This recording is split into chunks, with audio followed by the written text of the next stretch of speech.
This review was made possible by contributions from viewers like you.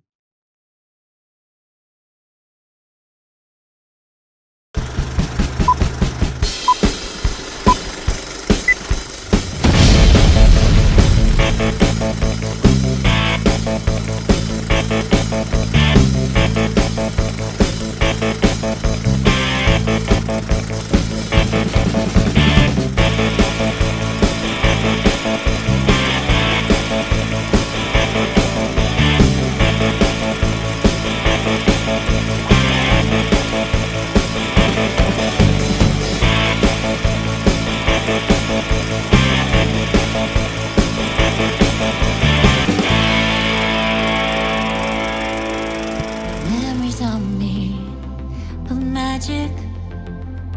Doesn't matter how unmemorable they seem. Hey guys, do you know what I love? When a movie thinks outside the box and asks the question, what happens after happily ever after? No, I'm just kidding, I'm bored to tears with that question. Take, for example, a cute little story about a fairy tale princess who gets lost in modern-day New York. She gets into all kinds of wacky shenanigans, but ultimately she finds her true love, all the while spreading her charm and whimsy out into the world, touching the lives of everyone she meets. Can't we just let that story end with everyone living happily ever after? Why do we gotta undo that with a sequel that implies that more crap happens so bad that it retcons the entire concept of living happily ever after? Because apparently we live in a world where we can't have nice things. This is Disenchanted. Our totally necessary, and not at all just a cash grab sequel, begins with a little reintroduction to our favorite princess, Giselle. And where the first movie took strides to make the animation look like something from Disney's Golden Age, this animation looks like the opening to The Simpsons.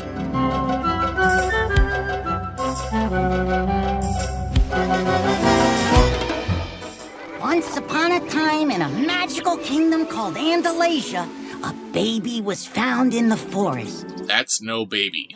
That's a grown woman with baby proportions, and it's weirding me out. We're given a brief recap of the last movie, and it's revealed that Pip is narrating the story. So Giselle and Robert fell in love, and they lived ever after.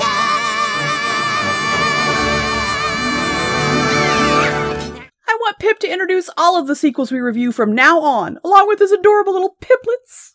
Sure, I'll get right on that. As Pip starts reading Book 2 of this epic saga, we see that Robert and Giselle eventually had a baby of their own, prompting them to move out of their little New York apartment and into a new home out in the country. And Morgan has been growing up into a bored, jaded teenager.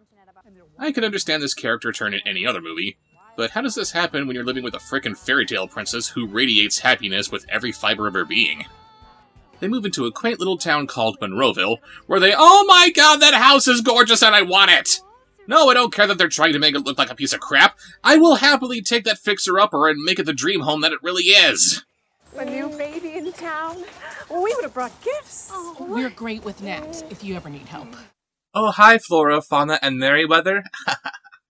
I see what you did there.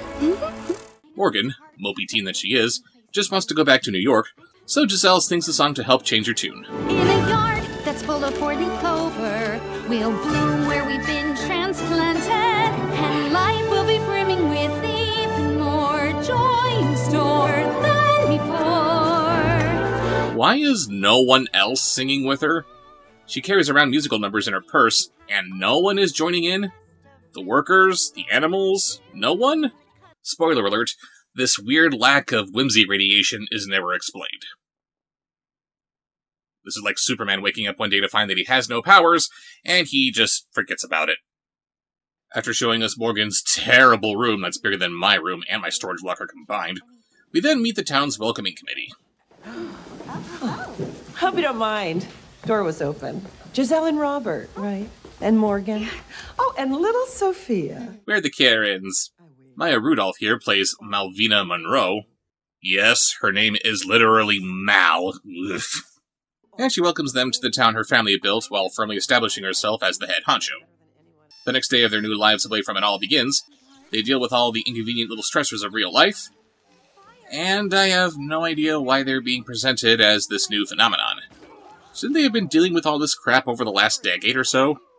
Or is this supposed to be a subtle little nod to Sleeping Beauty, where we have the 3 fairies who are somehow able to raise Aurora to her 16th birthday, except they apparently don't know how to bake or make clothes or anything. Then from out of nowhere, King Edward and Queen Nancy show up in a portal through the wishing well in the backyard. Better than coming up through the sewer, I guess. And Nancy's Queen of Andalasia now? Hashtag justice for Nancy indeed. Edward gives Robert his sword, and Nancy gives little Sophia a magical wishing wand, which can apparently grant any wish made to it. Okay. That's a nice gift and all, but do you really want to give it to a baby? Wouldn't it make more sense to give something like that to the baby's parents, who are probably in need of making things a little easier with the new addition to the family and all? After Morgan's first day at school, where she meets and immediately falls for Monroe's son, Tyson, who's a dead ringer for Ben the Somewhere Man, Giselle gets word of a bake sale that the school's throwing, so of course she has to throw her all into it. Meet you at school. I have a wonderful idea. This cannot be good. It would be all too easy for her to type that up on her computer and feed that card into the printer, but no, you just know that that's how she writes. But yeah, not only does Giselle fail at getting into the good graces of Monroe and her posse, but she also humiliates Morgan in the process. Look, I know that you want to live in some perfect fairy tale land, but we don't, okay? Morgan, we live if you want to be mad, you be mad at me. But you do not talk to your mother like that! My mother? Mm-hmm. She is not my mother. She's my stepmother. That's all she'll ever be. Wow, I hate you. No, you're not allowed to hate her. Her mother embarrassed her on only her second day in a brand new school. She is justifiably angry. Besides, kids and teenagers are going to say hurtful things. Their brains aren't fully developed yet. So you can't judge her too harshly. Alright, I guess that makes sense. Is it unfair for me to still hate Sam Witwicky? Oh no, that little prick somehow got worse as he matured. Hate away. She sings about how sad her life has gotten, so she wishes that the wand make everything just like a fairy tale, like things used to be in Andalasia. Her wish is granted, and it's horrifying. Get the table set, your coffee's percolating. Can't talk now, I've got to make stir fry. Oh my! Whisk that omelette. I've got your smoothie waiting. Would you like your toast whole grain or rye? Oh my god, she didn't wish for her house to be haunted! It's not haunted, it's the brave little toaster. Morgan, this day is new now. There's work to do now. Scrubbing and sweeping, all the pleasures of housekeeping, cellar to attic. I'm just ecstatic, doing my daily chores. Let's sweep those floors. And Robert's getting in on the action too, despite him never singing before. It's another day, another quest. One more chance to put my medal to the test. Is he wearing a dress? He needs to be wearing tights that match his sleeves so that tunic stands out as not a dress. Make it shorter, a little less flowy. Otherwise it looks like he should be coordinating the heel and bag as well. Everything is so magical that the already gorgeous house is even more gorgeous. Except for the big pink tower. That's no fairy tale life, it's a nightmare made real. We can't fix that upper. And it turns out that the fairy tale town is even more fairy tale-y.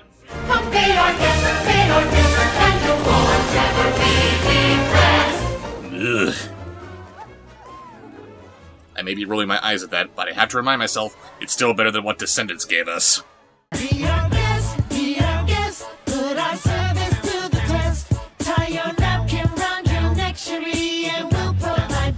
That's right. And now we meet Queen Malvina, complete with her own imperial fanfare.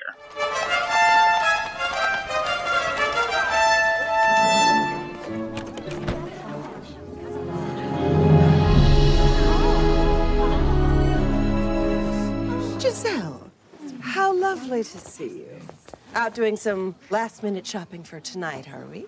What's tonight? Your Majesty. For the festival, m'lady? Oh, hi, Original Morgan. No, seriously, that's Rachel Covey, the little girl who played Morgan in the first movie. Why she's not playing Morgan in this one, I have no idea. Maybe she couldn't sing? Hasn't stopped Disney yet. Robert! But then...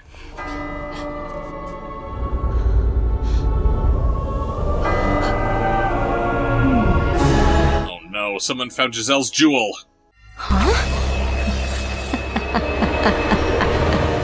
Disney has a process. It is a stupid process, one which does not need to infect this IP, which up until this sequel has been pretty good. Giselle and Morgan leave to get ready for the festival, but Queen Malvina knows that something's up with her, and she's determined to find out what it is. All that I want to find out is why everyone apparently loves this queen when she's so obviously evil. I love her? Yes, you love her because she's evil. I thought that's what you meant. Giselle and Morgan go dress shopping. Why don't they just wish for a new dress? But all I can focus on is that this dress shop is apparently being run by Harvey Korman from the Star Wars Holiday Special. Stir whip, stir whip, whip, whip, stir wah! Then when we get home, the dress that they just bought is mysteriously slashed up. It would appear that because Giselle wished for a fairy tale life, that means that she's growing into the role of wicked stepmother, so she has to go through the motions. Yeah, I'm calling bullcrap here. Even at her most irritated, Giselle never felt anything but love for her little stepdaughter. Why would she suddenly jump to something as hateful as this? This wicked stepmother syndrome she's experiencing should be expressed through more real conflicts being held between her and Morgan, but amplified so that she's more angry and aggressive while having them.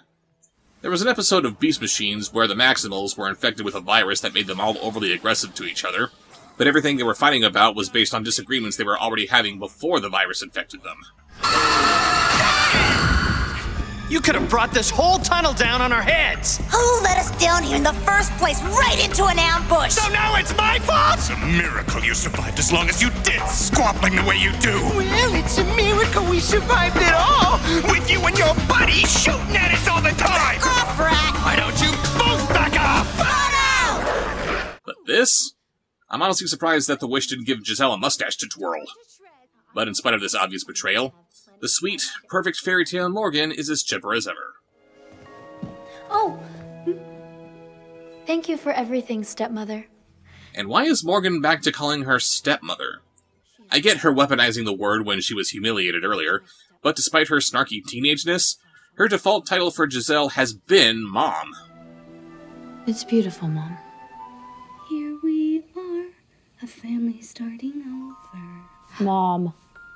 And Giselle was trying to redeem the term stepmother in the last movie. Her taking offense to it in this context just doesn't make sense.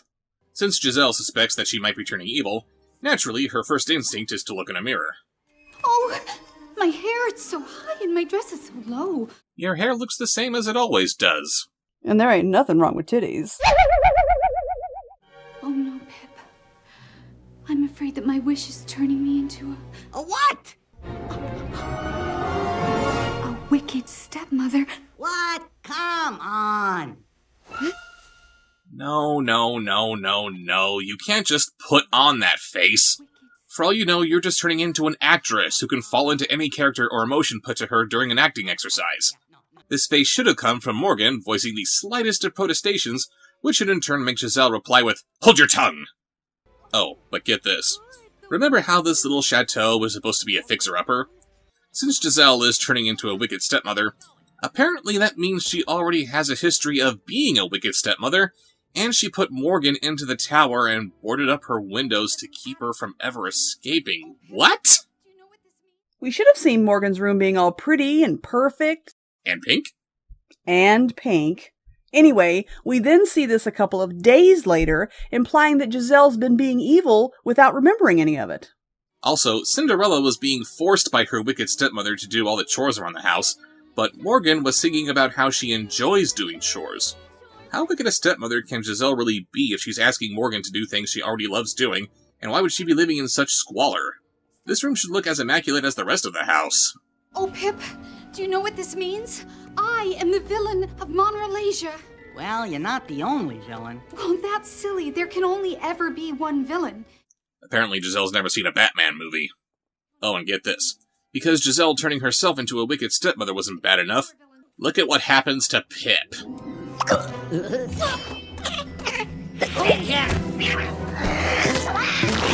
Pip, wicked stepmothers don't have cute chipmunks as friends. They have Cats! Evil ones! The cute little chipmunk turns into Rucifer because cats are irredeemably evil, didn't you know that? Okay, Disney, we know that it all started with a mouse, but enough of the anti-felinism! Oh, I'm gonna be sick. That makes 3 of us. Elsewhere, we see a little Romani caravan being terrorized by a dragon, and Robert shows up to slay it. Because he's a dragon slayer now, I guess.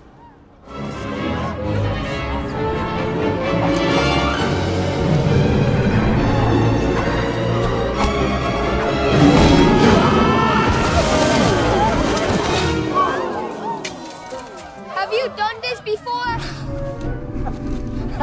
Of course, yes, I've slain many a dragon. To look at how this scene is playing out, I was thinking that this might turn into a little retelling of The Reluctant Dragon. We never actually see the dragon setting this camp on fire, so maybe it was all a terrible accident? Then along comes Robert the lawyer to give him a talking to. He finds that it was all a misunderstanding. He suggests a way for the dragon to make amends for his transgressions, and he happily agrees, proving that the pen is indeed mightier than the sword. But no. Apparently Robert's just a dragon slayer now, and an embarrassingly incompetent one at that. I shall persevere. I shall conquer the craven beast. I shall! No offense, sir, but you might want to find another profession. Who are you? No, seriously, who is this little kid that's upstaging the dashing prince? Giselle wishes for a fairy tale world, and her wish is granted to such a horrifying degree that not only does it decide that it must have an evil stepmother in there somewhere, but it should also be the kindest, sweetest person to ever exist, and retcon her entire history as if she's always been an evil stepmother. The tropes are all there. They're set in stone, and there's no avoiding them. So again, I have to ask, who is this kid? I guess we should count ourselves lucky that Robert's still alive. When you put a wicked stepmother in the mix, that usually means Dad's dead. Oh no. Robert is grossly incompetent because the wish is gonna kill him! We jump back over to Giselle, as she peruses the scroll that came with the wand for a little insight on how to reverse the wish. It would be one thing if the scroll just magically showed the answer to any question you have, but no, they had to turn it into this abomination. Yeesh. It tells her that she has until midnight to unwish her wish, but that's going to prove a little difficult since Malvina's cronies stole the wand for her. I have to find a way to stop this. And I have to lick this for some reason. Oh, yeah, that's real bad. Oh. Chipmunks groom themselves just like almost every other animal in the world. That was a stupid joke. While Giselle goes out to search for the wand, Morgan sings a song with the townspeople about her perfect life. There's a festival in our future. We're all giddy with anticipation. I'll be hanging flowers on scented bowers to enhance the festivation. Oh, hi, Christmas Eve from Avenue Q. I say it's suck, suck, suck, suck, suck, suck, suck, suck, suck, suck, suck, suck, suck. It's suck to be me. It's another perfect Monrolasia morning. Shiny children play beneath a shiny sky. Every bird and every tree singing extra prettily. It's all perfect, so why aren't I? I don't know. You've got a near-perfect singing voice to go with everything. And look, no auto-tune. Would you shut up? The song continues into some vague, generic feeling about wanting more because that's what these songs just do, I guess. And something about hiding her inner feelings, despite how she's belting them out for the world to hear. I don't know. Some kind of change could be coming my way. Something wild and imperfect. And then random Little Mermaid interlude in what's mostly a Beauty and the Beast song. Why not just have her climb a big pole for no reason? Then she meets Prince Tyson, since I guess all the magical revisionist history is telling us that their first meeting at school didn't happen. And I honestly can't tell if his blandness is supposed to be poking fun at the bland princes of yesteryear, or if the movie just forgot to make it interesting. This fruit is very squishy today. These pretzels are making me thirsty. Well, I would be careful then. The squishy dragon fruit can be a little bit grumpy. I need a dragon fruit, baby! You have to give me one! Someone on Etsy, make me a dragon fruit hatchling so I can give it to my lady. Malvina gets her hands on the wand, but since it's not working like she expected, the scroll shows up to explain that it can only work for a son or daughter of Andalasia. Grab him.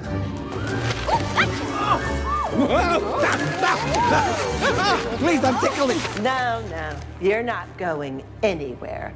I've got quite a number of questions. Lots and lots and lots of questions. So you're going to start from the beginning. Don't ask me. Or I might have to do a little editing. Yes, for there is no greater evil power in the world than editing!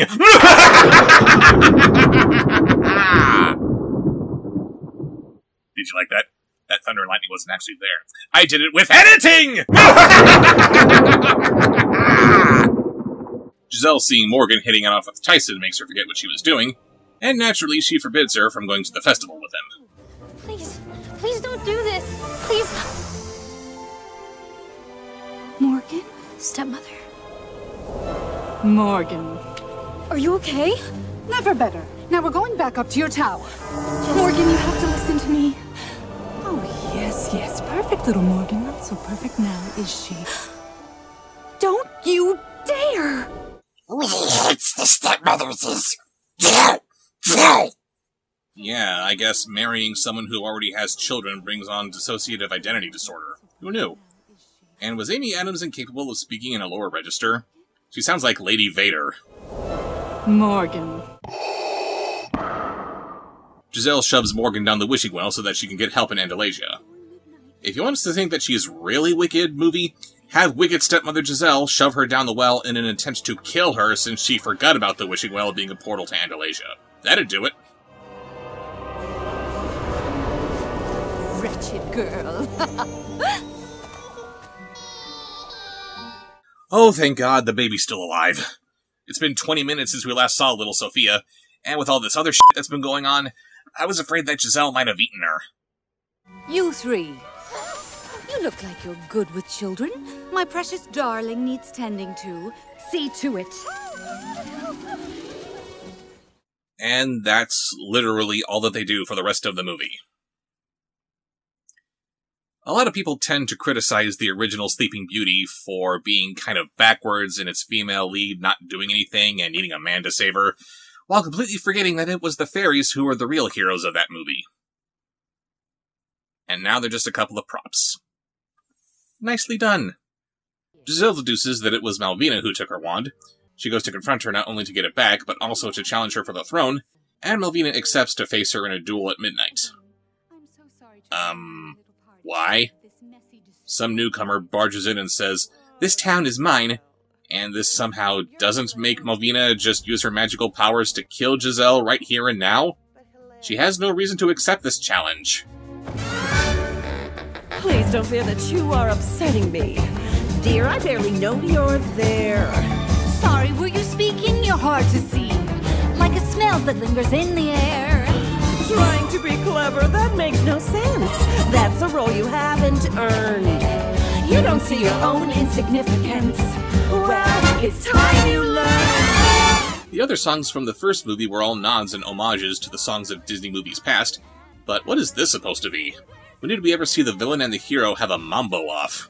Kinda sounds like Descendants to me. Ah, great. More music that sounds nice enough, but it doesn't match the mood completely. I love musicals that are made up of anti-music.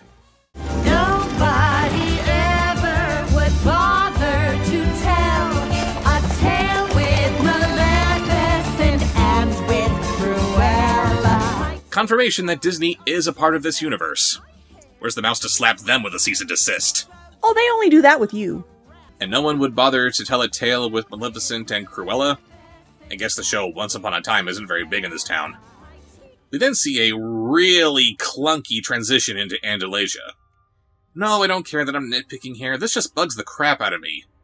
Morgan wakes up in an animated remake of the scene from where Giselle first comes to New York, and if this were any other Disney animated movie, they would have taken the time to animate the camera slowly zooming in or out, while the artwork is animated to slowly pan and rotate to accomplish the effect. Here they just animated this scene as a wide shot, and then zoomed in and rotated it in post-production without even focusing on Morgana herself as she regains consciousness. And before you say anything, yes, I know that I use that effect all the time, but I'm just one guy working out of his bedroom. I'm using the things I've got. Disney should be doing better. This is just sloppy. What What happened? The well! Oh, no, no, no. Why am I so pointy? And my eyebrows are so perfect. Aside from Pip acknowledging his inability to talk between worlds, nobody noticed any difference in themselves when traveling from Andalasia to New York. Why is Morgan noticing how strange she looks? My stomach sticks way out in front and my... And for some reason, this magic-infused animated Morgan talks like her old self, as opposed to her old self from back home. What? To Morgan's surprise, Andalasia has been completely devastated. Edward explains that all the magic that went into making the real world into a fairy tale has been sucked out of Andalasia. That really seems like something Giselle should have known before making that wish. I mean, Edward knows it, and he's not exactly the sharpest sword in the forge. They figure that everything will go back to normal if Giselle just remembers who she is, and her memory tree can help with that. The magic of memories. Wait, you mean Giselle's memory tree? It's real? It is, and it's the strongest magic there is. I thought True Love's kiss was the strongest magic there is. It's the most powerful thing in the world. I just love it when a movie ignores its own internal logic. Robert comes home from making a royal fool of himself just as Giselle is finished getting gussied up for the festival.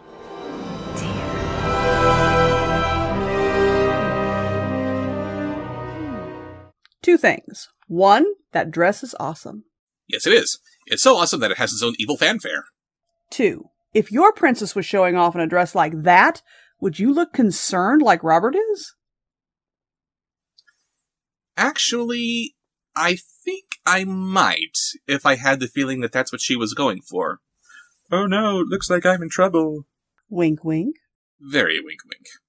Back in Andalasia, the royals take Morgan to Giselle's memory tree, which is filled with memories from the last 10 years or so, bonding as mother and daughter.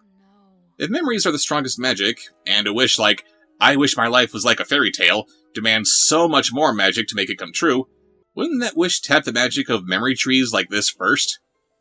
And since Idina Menzel is now a household name, thank you very much, Snowy Earworm, Nancy sings a song about the power of memories in another attempt by the studio to make this year's Let It Go. Literally. Find the song inside you that your memories seem to know. Let it grow. Let it glow. She couldn't hold it back anymore. The power of Giselle and Morgan's combined memories get them back to their world, probably with some of Nancy's singing as well. Man, Princess Puberty hit her like a ton of bricks. And some giant killer vines start sprouting up from Andalasia into the real world as well. Seems like that would take even more magic than what's currently available to hold Andalasia together, but what do I know? Several hours after Giselle challenges Malvina for the crown, Pip sneaks into her castle to steal the wand back. Isn't that the kind of ace in the hole you want to have squarely in your sleeve before you do something like threaten the evil queen? For someone who's been retconned into doing this for years, you're really bad at being evil, Giselle.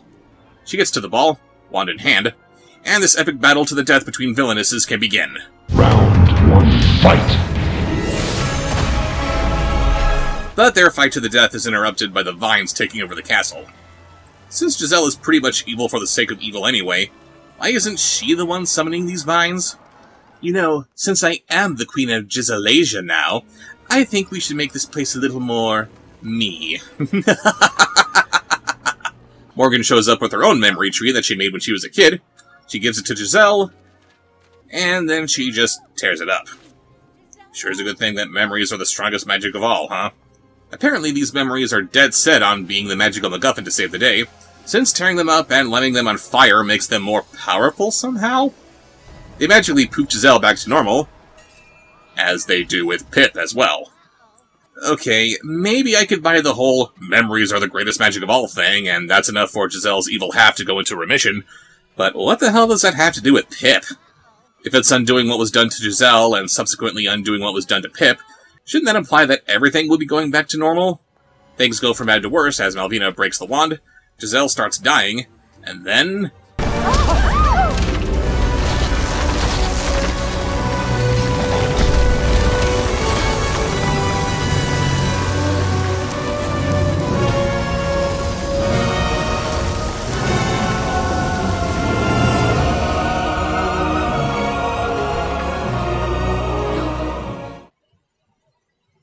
the big baddie of the climax is her old treehouse? No, seriously, I have no idea why this is happening, or why it's such a big, oh my god moment. It looks like the ending to the Haunted Mansion when everyone's gathered in the ballroom, and then a dragon made of fire comes out of the fireplace and takes Ramsley to hell. Except that was a dragon made of fire, and it was dragging people to hell. That warrants a little bit of fear from our heroes. Why is Giselle's treehouse here, and why are they all in shock upon seeing it? The clock starts to chime, heralding the permanence of the wish. No. This is not how it ends.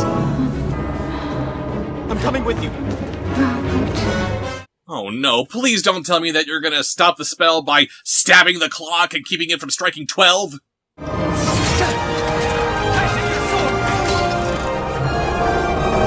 Stupid! Giselle gives the broken wand to Morgan, and because she considers her a real daughter, that makes her a true daughter of Andalasia, and she gives her a tearful goodbye. I will always love you, Morgan. I'm so proud of how I know you'll carry on. Love power. My love for you has power. And you'll have it there inside you when I'm gone. No.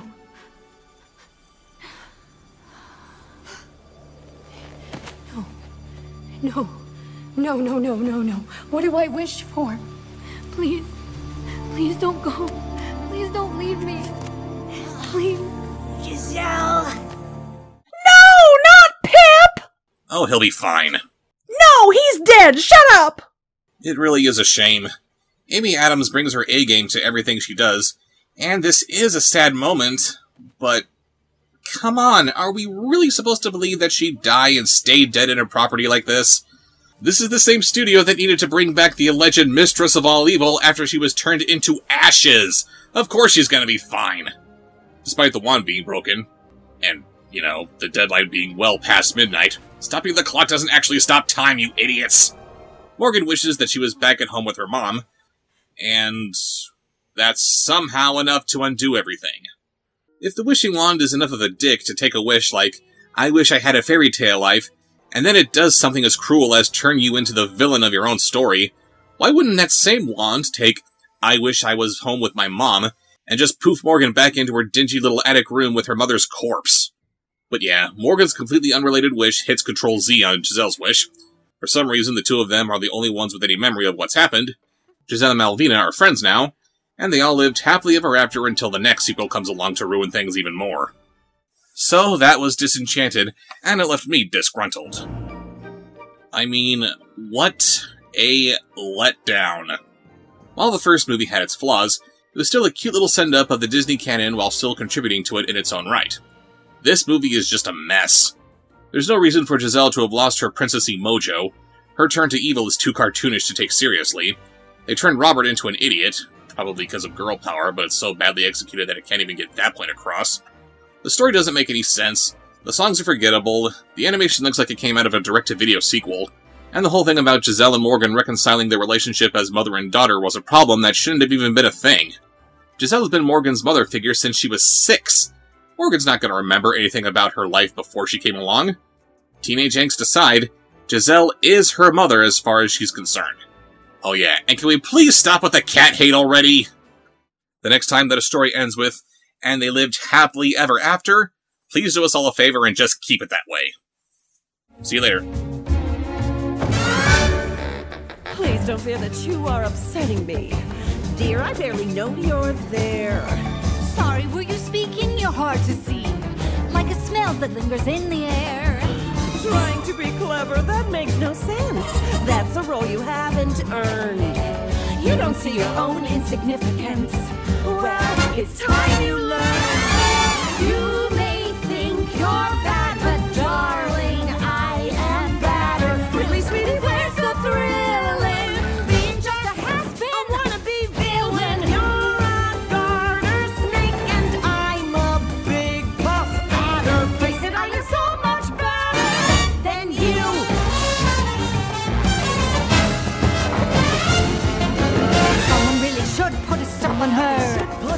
on me to her. find a Up to me to find a way. Maybe there's a house I can drop on her. Is a poisoned apple too cliche? Rocket to a rooftop and toss it out. A spell to make her disappear. And when she is gone, I will own the town. And everyone will cheer. She was sort of bad, but you are so much better. Maybe that is why I have to see that she lives happily ever after. Once I sit alone atop a villain ladder, everyone in Monroe-Lasia will totally be in my throne. They will say, "Oh, Queen, we praise you," because I will be not just Because I will be not just better, but nasty, everlasting, flabbergasting, very, very baddest of them all.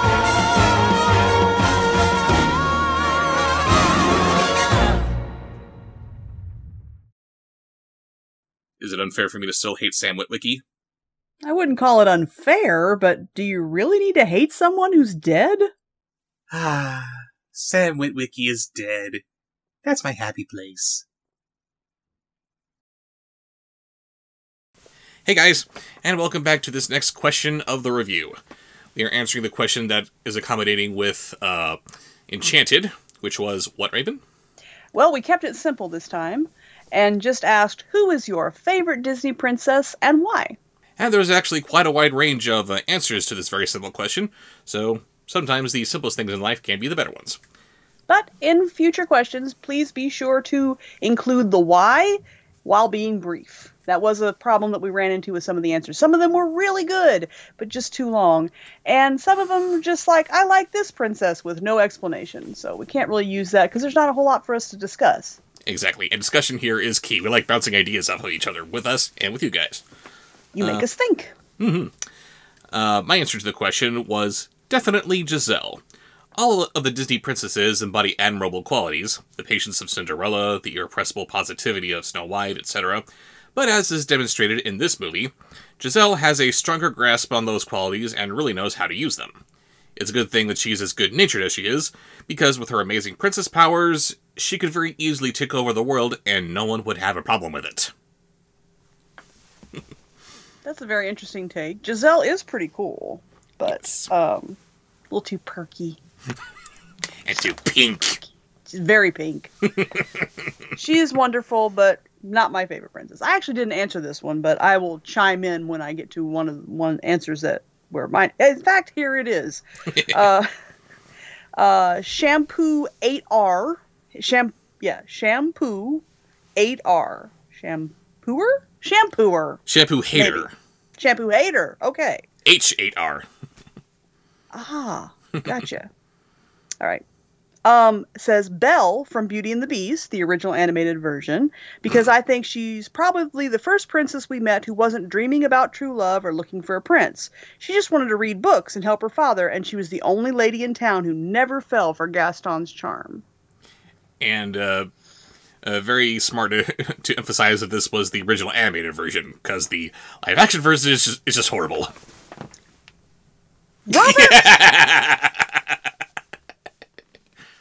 I love you. He's just mad because the live-action Beast was pretty cool. Yeah, sure, let's say that, shall we? And the song was cool. And Emma Watson is a wonderful actress. Uh-huh. Hopefully she could just act like a singer. Now I know she'll never leave me, and hopefully this song has a point. Moving on. You're just a shampoo hater. Yes, exactly. Christian Bennett, 5292 says, my favorite Disney princess is Tiana because she's hardworking, brave, and strong. We didn't have enough Tiana answers. Y'all are sleeping on Tiana. She's awesome. That movie does not get enough love. It should have been Disney's triumphant return to hand-drawn animation, but no one saw it. Don't worry, when they do the live-action remake, everyone will fall in love with her all over again. A live-action... No! I don't know if they're doing a live-action remake of The Princess and the Frog, but they are doing one of Lilo and Stitch.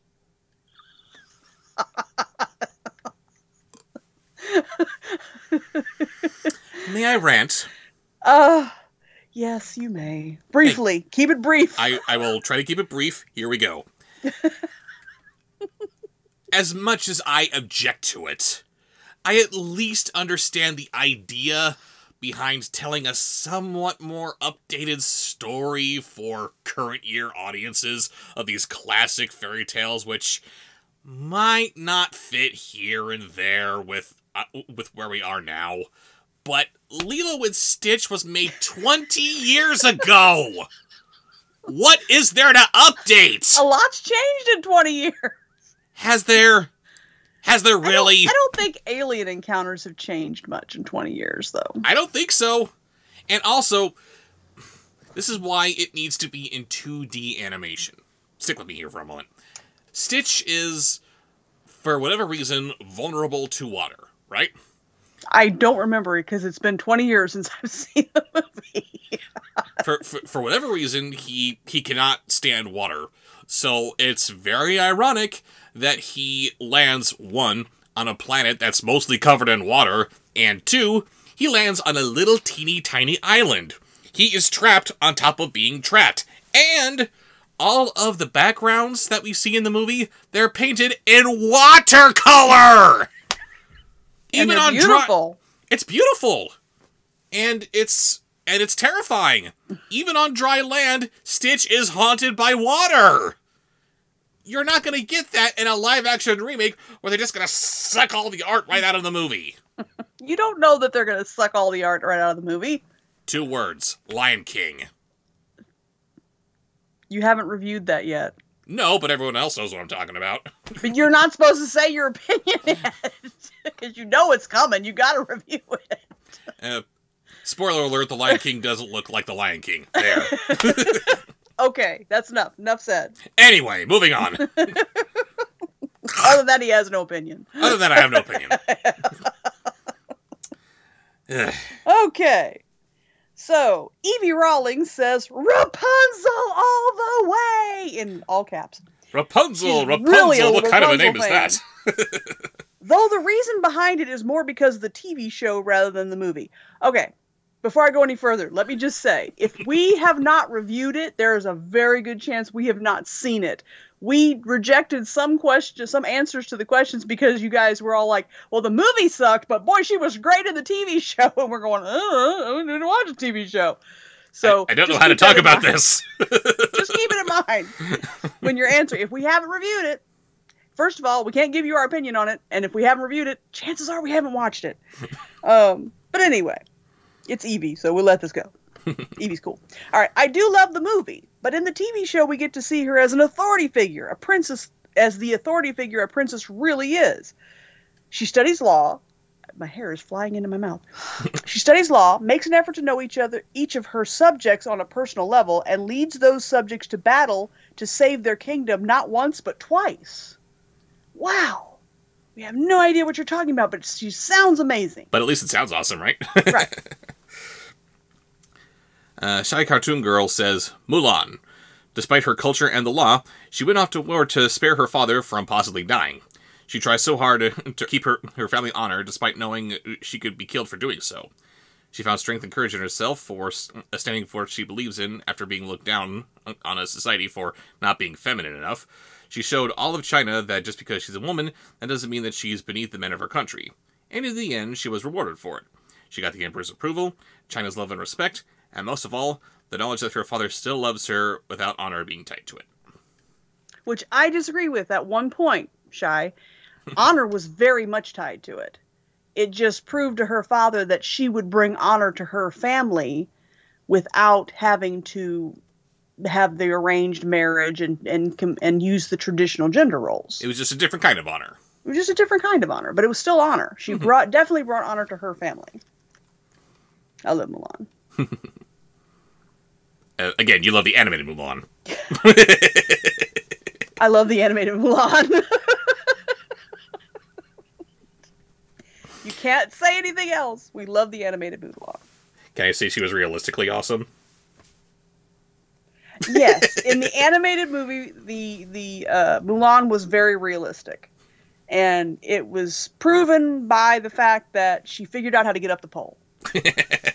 Because she didn't get up the pole like a man would, just sheer brute strength because you guys have, bigger muscles in the upper body than women do. She's working around her limitations. Right. You work with what you got. The same thing I said in the review about Giselle. Giselle's not going to pick up a sword, go fight a freaking dragon. She doesn't know how to do that. She knows how to call in her animal friends. She knows how to sew stuff in a second. Destroy the evil queen. There are women out there who would pick up that sword and kick some serious dragon ass. And but good for them. Giselle just wasn't one of them. But that doesn't mean that she's not a hero. You use the strengths that you have. Exactly. Right. So. But other than that, no opinion. No opinion. None at all. Do not get me started on the female empowerment and what that really means, because we will be here all day. Just Mary Sewer, that's fine. Brandon Croker says, my favorite is Tiana, as she has a great passion for hard work and an upbeat sense of optimism. That is true. She is incredibly hardworking and very optimistic. You cannot get that girl down. It takes a lot to get her down. I am butchering this name, I'm sure. Koichi Dignity Thief says, Jasmine. Grew up to me. That looks right to me. Grew up on reruns of the Aladdin show and liked how she and Aladdin were on equal footing and badass adventurers. Again, TV show, but we got to give Jasmine. We had a lot of Jasmine answers who were like, she was great. And wasn't one about her being muscular? And we don't remember her being muscular. I don't remember her being, she's this brave person. She's kind of physical, I suppose. I don't know. Little? But definitely. Yeah, but she's very little, yes. Equal adventure, equal footing as badass adventurers. I like that. Good job, Brandon. Mm-hmm. Bernie Davis 6676 says, oddly enough, I love Meg from Hercules. This is my second favorite princess. Don't sleep on Meg. Meg's awesome. She's the non-traditional style of princess. She's sassy, strong-willed, and can take care of herself, unlike the standard boy-crazy princesses. I don't think being boy-crazy has anything to do with the lack of independence, because, Meg definitely liked Hercules. I just love that iconic line. I am a damsel, I am in distress, I got this. Have a nice day. I'm gonna save myself. But if I may, actually for a moment here, I don't think she's a princess. She's a princess. Just by sheer force of will, right? That's right. That's kind of princess. Princess because we say she is. She counts. That's like Kita from, I think I'm saying that right, from Atlantis, which we realized we had not watched in many a year and forgotten who Kita was, but... I'm pretty sure she was a princess, or at least its nearest equivalent. An Atlantean princess, maybe. Probably, yeah. She doesn't get enough credit. No. All right. Tripod 75 says, Kiara from The Lion King 2, Simba's Pride, and The Lion Guard. Yeah, again, not technically a princess, but its nearest equivalent. She wants to prove herself, especially to her father, Simba, and her brother, Kion. She helps Kovu feel happiness and have fun again, and she, along with Kovu, stopped a war between the Pridelanders and outsiders. Yeah, not too many princesses actually fight in and stop wars, do they? Exactly. Again, shout out to Mulan. Hello. There you go. User IW1GG5WH8F Gesundheit says Snow White. Nowadays, she's often misremembered as bland and cliched, when the movie has some great moments that give her personality more layers. Snow White can actually be funny, making the dwarves laugh with her imitation of Grumpy when they first meet. She's also a bit of a clean freak, which I strongly relate to. I don't know how that makes her a great princess, but okay.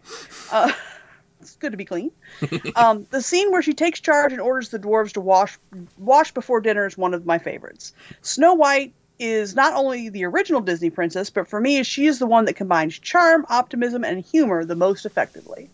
And an interesting take. And And when you think about it, the dwarves really have no reason to listen to this little interloper who's just barged her way into their lives. This child, yes. But she takes on a very motherly sort of presence with them. It's like, all right, I guess we'll go wash for dinner then, even though we never do that. Yeah. And Snow White was 14. All you Snow White, charming prince, romancer, 14. Okay, go on. It was a different time back then. It wasn't acceptable back then. I'm sorry. But yeah, I love this point about not making fun of, but just kind of having a little laugh with Grumpy, I think is the better way of putting it. Oh, you must be grumpy. And yeah, everyone else is just laughing right along with her. But Grumpy ends up loving her anyway, so. Of course he does, because she's frickin' Snow White. Yeah, watch that movie again. It really is all about the character arc of Grumpy finally learning how to love. Just seeing him sobbing at the end of it, she does like, oh my god! Too sad. Bubbles46853, I don't remember all these numbers in the names of my viewers, says, does Maid Marian count? She's kind, friendly, graceful, great with kids, even silly at times, and she's even seen helping the heroes at least once. And she has the hilariously awesome Lady Cluck with her. Yes, she does, and yes, Maid Marian does count. Absolutely. If she's not a princess, then she is at least a lady. She's princess adjacent. Princess adjacent, yes. Mackenzie Evie says, Merida. I just find her to be the most realistic in terms of a teenage attitude. And this is my third favorite princess. Teenage attitude. And I like that she isn't a nice person. Me too. Think about that. Why do princesses have to be nice? It seems so fake. Not everybody's nice. All the other princesses are genuinely nice girls, but Merida. She loves her family. I can relate to her relationship with her mother and her feelings of not being ready to take on adult responsibilities. So yeah, she's strong, aggressive, but learns to understand that compromises can be made through diplomacy. You really see Merida learning how to lead, not just learning how to catch herself a man and let him lead. Look, I married your leader. There you go. I give you a leader because I married him, and I'm going to make him babies now. That's. And what's wrong with that? But if that's your only goal, maybe you need a few extra goals. But Merida, you actually see her learning to become the leader that her people needs. I will say this, though. Why did she need to actually learn that? I mean, she's growing up with Queen... What's-her-face? I know her name, but I'm forgetting it. Who just commands a room. And... Because she's rebellious. She is so stuck on doing her own thing, being independent, and not doing anything like her parents because, ooh, I remember that stage of development. I must continue to remind myself that was not me growing up. I know. You were different. I was the one child who trusted their parents through his teenage years. It's like your teenage years are when you pull away from your parents so that when you move out, they're not so devastated. I think that's the point of all those hard years as a teenager. You're learning how to be a person, and you're learning how to be your own person. And the first thing you do is like, I don't like that my mom and dad did this, therefore I'm going to do everything differently. And then you get out in the real world and like, oh, after a few years out there, you realize, hey, mom and dad did know some stuff. Maybe they had a point. Maybe, yeah. It took me having a baby to realize that, you know, my mom was not dumb or awful. Yeah, I thought she was. I just skipped all that. I just always assumed that my parents, they had a few decades on me. Maybe they know more than I do. But again, I'm weird. I recognize that. Yeah, but Merida was not... She didn't want to be the kind of ruler that her mother was. Which is weird, because she was awesome. But she became the kind of ruler, kind of a combination of her mom and dad. But also, she was trying to be everything that her mother wasn't. And that's a typical thing for teenage girls. She didn't want to be a beer. Not a bear. I'm talking about the type of person she was before the bear. She wanted to change her feet. Yes, gotta change those feet. Anyway, that was the last answer. So yes, thank you all for answering this question of the review. And be sure to answer the next question when the next review comes along. Which will be down below. Indeed. And we will see you guys later. Bye.